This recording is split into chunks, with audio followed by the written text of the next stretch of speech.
Hey everybody, it's Charles from HumbleMechanic.com. Today I'm taking your questions on drain plugs, 2.5 liter issues, buying an old car, and more. This is episode 221 of the Humble Mechanic Podcast.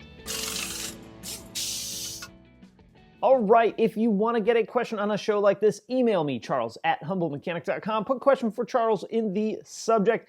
Ask your question right at the top. Hit the enter button a few times, then give me the details. Also, if you don't see your question on a show like this, be sure to check out the Quick Videos playlist on YouTube. In addition to that, there are audio-only versions of the show. You can check them out on iTunes, Stitcher, Google, or on the blog at HumbleMechanic.com. Just click the audio tab and it'll take you right there. And real quick, if you want exclusive content, discounts places like Black Forest, MT Knives, Eastwood, Sonic, Tools, Eurowise, and more, hit the Crew Membership program. It's a great way to help support the show as well, and more importantly, score you guys your own awesome discounts. All right, that's wrapped up. Let's hit the questions. First one comes from Kyle. Do you prefer plastic, aluminum, or copper drain plug washers, and why? Does it even matter? I've watched a bunch of your questions from viewers and didn't see this question, so I apologize. Kyle, great question. So I actually like, oddly enough, what the manufacturer recommends. There is a million, what it feels like anyway, different variables when it comes to crush washers.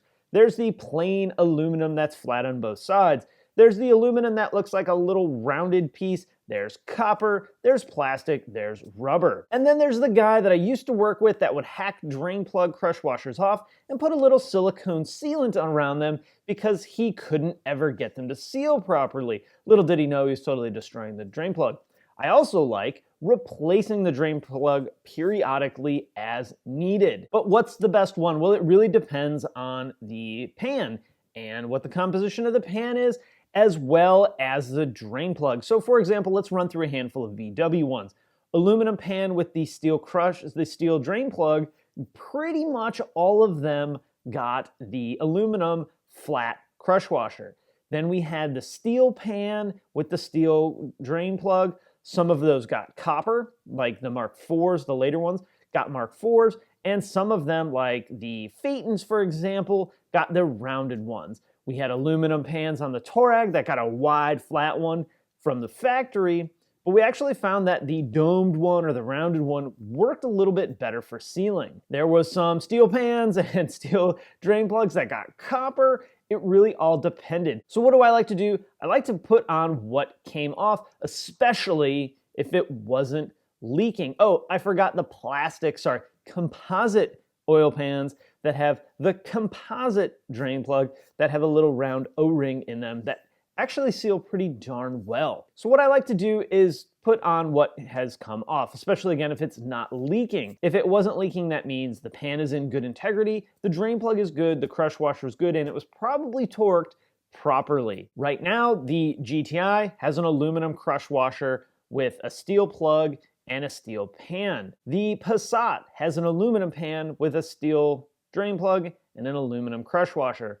And the Tiguan has a steel pan, steel drain plug, and it has the rounded type, at least I hope it does, crush washer. That one from the factory was kind of weird. So I don't get caught up in too much of like, I have to use this crush washer for this application, because I've had really good luck with clean threads of the pan, good quality drain plugs, properly torqued, and things not leaking. Now, if you're running into that issue, definitely consider switching it up. The copper ones, if I had to say, I am going to make the switch from aluminum to something, I would go copper. I think that does a great job of sealing the pan as well as compensating for the heat expansion, although that's pretty minor in the oil pan. There's also the Rutans, by the way, that had the rubber on the outside. The only thing you could do was replace the whole drain plug to the tune of about 14 bucks. So this is where a little bit of experimentation and some experience really does go well. I like aluminum, that's my go-to. In fact, I somewhere in one of these boxes probably have a stack of them left over from my days at the dealership. Of course, actually no, I don't, because that would mean I stole them and I definitely didn't do that. All right, next one up is from Dan. I'm getting the infamous P0016 and P0300 through 305 faults on an 07 2.5 Jetta. P0300 through P0305 are all misfires. Dan put a cam sensor, a crank sensor, and still has the faults. Failure chain seems to be that the vacuum pump leaked and the low oil idiot light did not come on. And since I didn't know about the leak, the oil level dropped below half of the 6-liter capacity. I believe this caused the timing chain to jump. I've since rebuilt and replaced the vacuum pump as shown in your videos. I'll link that video up. It's a great video. This is causing some drivability issues. Question is, what can I do to verify the timing chain jump before attempting the repair? Okay, Dan, so yeah, I don't know if it jumped as much as it's out of time. And that sounds like the same thing, but in this case, it's actually not. So jumping time would mean that if this were the tooth and this were the chain, it was actually off, right? A whole tooth. What's happened more likely is that you have the cam adjuster, the cam variator, out of time. So the mechanical part of the cam is in time. It's just that the variator's out, or even more likely, the chain is probably stretched. So what you can do is you can rotate the engine to TDC, you can pop the valve cover off, and you can look at the cams. After you roll this engine up to TDC, you'll notice that there is 2 threaded pieces for a tool to be installed on. These are back towards the side of the chain. If you roll that around to TDC and you can't see those 2 threaded pieces facing directly at 12 o'clock, your engine is probably out of time. You may see both of them off. You may see one kind of phased out like that. That's a dead giveaway that you're out of time. There's a tool that bolts on there that is meant to lock the cams in its proper position. I think it's actually TDC number 5, not number 1. If you set that up and roll it to TDC, or you take the valve cover off and you can't find a position where those 2 line up at all, then you definitely are out of time. If you have VADCOM, what you can do before you take anything apart is run basic setting 94. This will run the cam adaptation, so it'll run through its whole timing change, and it will pass or fail depending on how bad it is. It may not even run if it's bad enough. But being an 07 that was run low on oil, my guess is that you do have some timing chain issues. The good thing is you can do that upper chain, the tensioner, the variator if needed, without having to pull the cylinder head. It can all be done on the car. Fairly straightforward. It's not a terrible job. It's also not the most fun job. You will need a crank lock, and I'd probably get the cam lock as well if you're going to do it yourself. It makes doing the job so much easier. This will be a great opportunity to also look for any other damage on the top side of the engine. You can also even try just doing an oil change and seeing if that clears it up. I've seen that happen. Even taking that N205 valve out, that valve at the front, right at the intake manifold, it comes right out, 1 bolt. Take that out and maybe clean it. Maybe that'll help too. But if you have VADCOM or a scan tool where you can run the basic setting for the cam adjuster, that's the best thing. You don't have that as an option, pull the valve cover. It's just a handful of bolts and 5 coils. Comes right off, and you can set it to TDC, set the engine to TDC, and you'll see one of the cams most likely not line up. All right, next one up is from Joe. A little history. I'm on my 5th VW, 82 Rabbit, 89 Fox, 98 Golf, 03 Jetta, and 2013 Jetta. All except the 2013 were manual transmissions. I still don't like how the 6-speed auto shifts in drive or sport. In drive, it's sluggish and shifts into 6 too quickly, and unless you give it full throttle, then it upshifts to 6. In sport, it's more responsive, but shifts abruptly. Are there any ECU upgrades for the engine and trans? Also, the trans is due at 50K. The procedure is same as you described in the DSG, basically, except the pan has to be dropped and the filter changed. I don't have VADCOM, so I can't check trans temp, DIY, or dealer. Love the Wookie, thanks, Joe. Okay, Joe, so I don't think anybody really makes a TCM, transmission control module tune for these cars. You have a 13 automatic, which probably means it's a 2.5 liter. I do believe there are tunes for the 2.5, which probably will make that car a lot more fun to drive, even with an automatic transmission. This is the 09G automatic trans. While in 2013, it was a much better transmission than it was previous years. This is a problematic transmission. The 09G is the one that had the big warranty extension. Guys, we were doing valve bodies on these daily, multiple daily. We stocked them is how many we were doing. That was previous generations. The newer ones, while it may not be designed for an enthusiastic driver like myself or probably Joe, they are quite a bit better. So I don't know that anyone's really developed a TCM software upgrade for it because they had been so problematic. The 2.5, on the other hand, is a highly modifiable engine. In fact, isn't that what the TTRS has in it now? So I would focus more on the engine side than the transmission side. I wouldn't go nuts with it because it's still in no 9G, it's still 6-speed slush box, so you want to be careful and think about longevity. When it comes to the DIY or dealer for the trans service, I would probably DIY this. There are a couple of things that you need to know. This is a very easy DIY. In fact, you don't even have to drop the pan if you don't want to. There's really no guideline from VW about what the service includes. Is it a drain and fill? Is it a remove the pan and replace the filter? If I were doing this on my car at 50K, I probably would at least do the fluid and maybe do the fluid and filter at 100. You're not gonna go wrong by doing the filter as well. It's what, 6 bolts and I think twice as much fluid, right under 5 liters, I wanna say. It might be a couple more bolts because the filter's actually bolted in. The big question, do you have to have a scan tool? Can you even do it yourself? Well, of course you can. When you're filling these transmissions, you're generally overfilling them.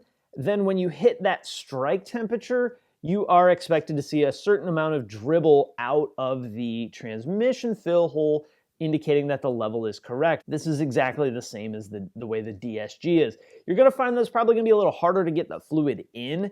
The openings are smaller on that transmission. We used to fill them from the drain hole, but we also had this really cool electric machine that would pump the fluid in. There is a filler on the outside of some of them. Yours may not even have it, so the only way to fill it might be through that hole at the bottom.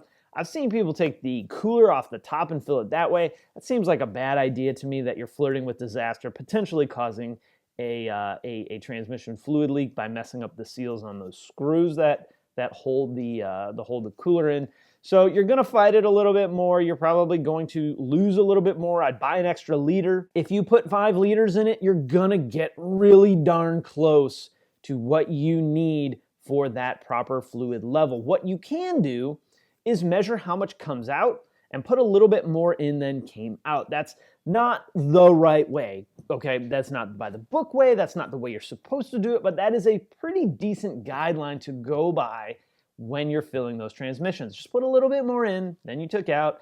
Odds are, especially if you weren't having problems beyond this just not being a really awesome transmission and super fun to drive, there was no issues with it, then you're probably gonna be just fine doing that. I say DIY it, man, it's not hard. The transmission fluid will get everywhere. You'll make a big mess, but you'll save, a couple $100 on doing it. That buys a lot of paper towels to clean up the fluid. All right, last one of the day comes from Kenneth. Hello, my name is Kenneth, and like most people, I have a few questions. I wanna purchase a 90 to 93 Celica. Because of the 20 to 25 year difference, should I plan to budget on replacing most of the hoses, wires, plugs, exhaust, for better overall performance, or just figure it out when I see the car in person? I've always been a firm believer of don't fix something that's already in good condition. However, considering technology builds better parts to make the cars run longer, it seems like a good idea to upgrade. Thanks for reading my email and look forward to seeing your upcoming videos. Kenneth, great question. So the answer is both, okay? You are looking at almost a 30-year-old car, right? That's an old car.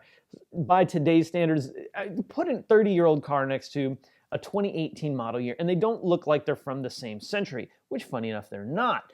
I would do both. So I would evaluate the vehicle first, and you're not buying, I don't assume anyway, a very expensive car, $1,000, $1,500, maybe depending on the condition of the car.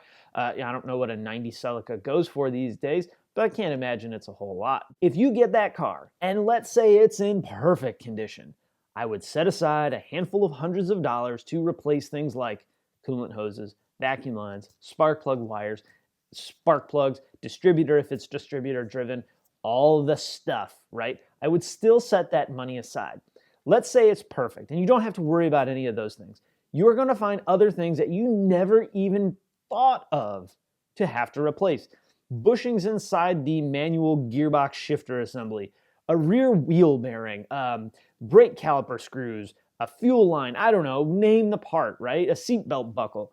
There's gonna be something else. So yes, set that money aside, because if you end up having to replace the coolant hose that you sent $30 aside for, great, you have it to replace the coolant hose. that coolant hose is in perfect condition and you do a very thorough inspection on it and it's good, now you have that $30 to replace the fuel filter or to buy new spark plugs.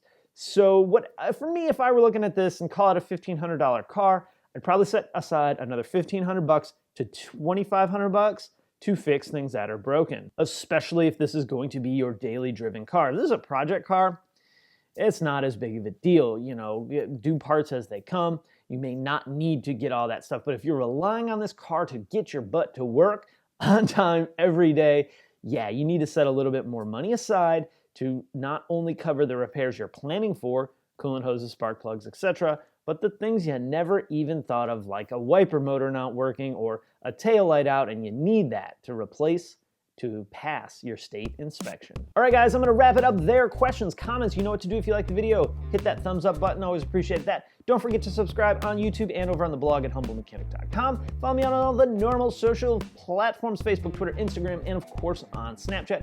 Don't forget about the Crew Membership program if you want exclusive content, as well as discounts you don't get anywhere else, and training manuals for the VW Audi classes that we teach. That's actually where some of the 2.5 information came from when we talked about that earlier in the show. All right, guys, thanks for watching. Hit that share button. Love when you share the show with new folks. Welcome into the community all the time. Have an awesome week, and I will see you next time.